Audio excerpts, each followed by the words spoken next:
what can I do for God in COVID?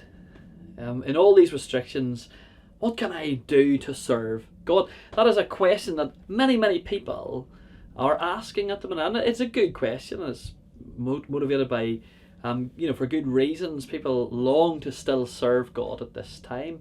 But the difficulty is, with the restrictions that are in place, many of those normal ways that we would go about, serving God or doing good for God's people, many of those things we can't do. So how should we respond to that? Should we be lazy? Should we just switch off or hibernate until COVID is over? That was one of the things I talked about with the kids. We'll just all go and hibernate and we'll put a wee note in the door saying, wake us up when lockdown is over. Should we do that? Well, of course not. So what is the answer instead? Well, I hope a big part of that answer is evident as we look at Isaiah chapter 40. In Isaiah chapter 40 verses 3-5, we saw how God was going to pour his comfort out on his people. This tenderness that he wanted to proclaim to them. Well, how was he going to do that? The people were in a helpless situation. The people were in captivity in Babylon. They had no chance of getting out. It was their own fault anyway that they'd got into that situation in the first place. They're helpless and they're far from God. So how was God going to pour his comfort out on his people? Well, verses 3-5 are lovely. He's going to get rid of every barrier. Okay, the mountains made low and the valleys raised up and the path made straight and smooth and so on, so that God himself could come and rescue his people. What an incredible promise. And the people did soon get back to Jerusalem, and they did soon have a rebuilt temple and a rebuilt city, and they did soon see some of those promises fulfilled. But the glory in verse 5 that was going to be revealed to all the world, that hadn't been fulfilled yet. And so we know that was pointing to Jesus. We know that the voice in the desert soon said, prepare the way for the Lord, as John the Baptist got people ready, and then Jesus Christ came. The time has come.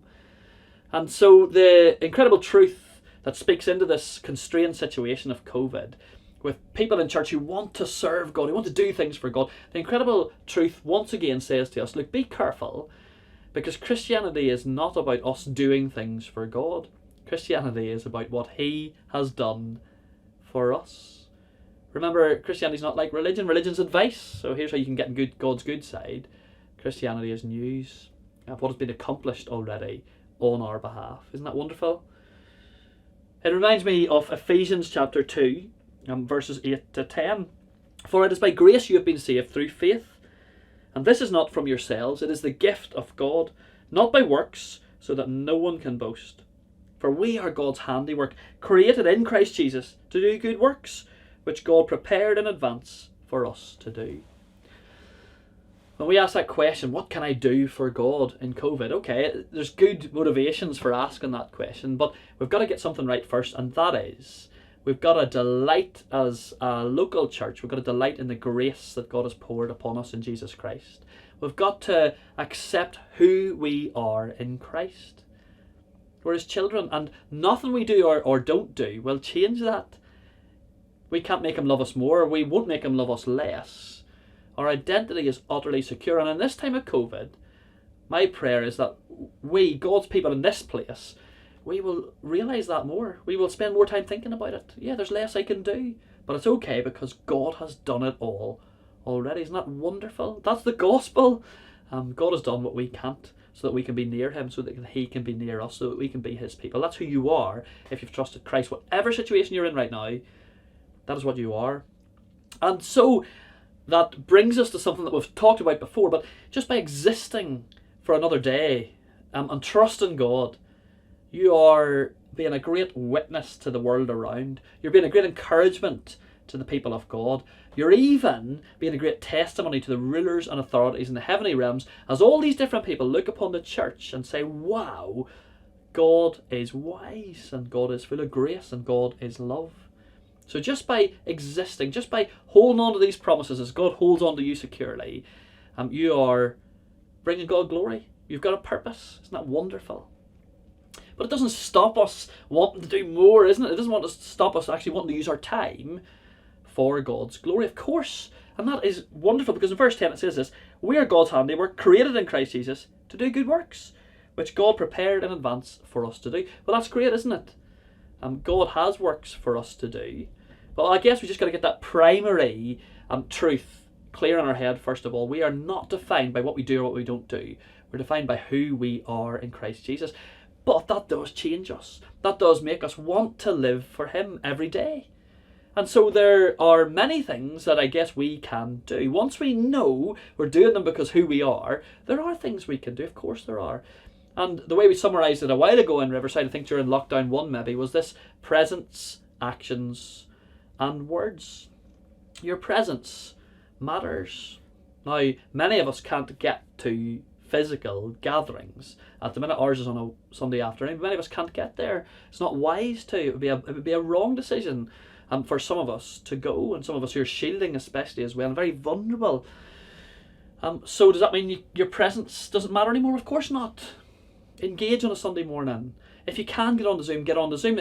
It is so encouraging to see people's faces on Zoom and know that, look, they're still trusting God. Whatever circumstances they're in, they're still here. They're still part of us. God is still sustaining them. That alone is an encouragement. Your presence really matters. Now, of course, if you can't be on Zoom, or you don't know how to work Zoom, you don't have it, and you're watching it on YouTube, letting people know that you're still there. Letting people know, it'll come into the actions and words in a minute, but letting people know you're still there, that alone encourages God's people. Yes, He's not just keeping me, He's keeping them as well. Our presence really does matter with one another at the moment. And so I would exhort you and encourage you, if you are a YouTuber who could get on to Zoom, to do it. If you're somebody on Zoom who could get to the services on a Sunday afternoon, well, do it. But make wise choices. And you're utterly free to do that. Your presence does matter, though. What about your actions? Well, anytime you mention a Christian action, you've got to go to prayer. Once again, it's not doing physical stuff, is it? But it is doing something of incredible importance, the most important. You can pray for one another. Please pray for one another. And, home groups are a great stimulus for that sort of thing as well, where you hear one another's burdens and you pray. But your actions at the minute, you can still take some actions out of this identity, not to earn God's favour, but because you belong to God and you want to act, you can act, you can pray. That's primary, isn't it? You've got to be primary. And I think we're going to have a week coming up when we can pray more as a church family, and I'll let you know more about that on Sunday. But also your actions, there's other actions you can take. You can be giving money, give money regularly to the Newland Christian Trust, sponsor a child through Compassion UK. You can be using your money at the minute to bless God's people or to bless this world because you belong to Him. You're not earning His favour, it's because you want to.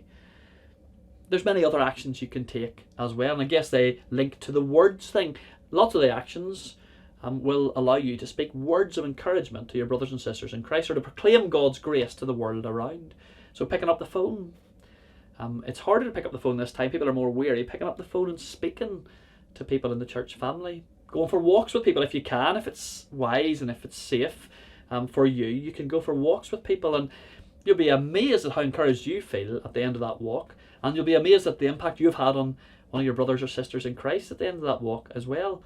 God is great. He pours His grace out on us, and somehow words to one another about Jesus Christ, pointing each other to Jesus Christ, they are never in vain, and they always hit their mark. And so presence, actions and words, but they're in the right order, aren't they, in terms of, we've talked first, our identity is safe and secure in Jesus Christ. We're loved by God.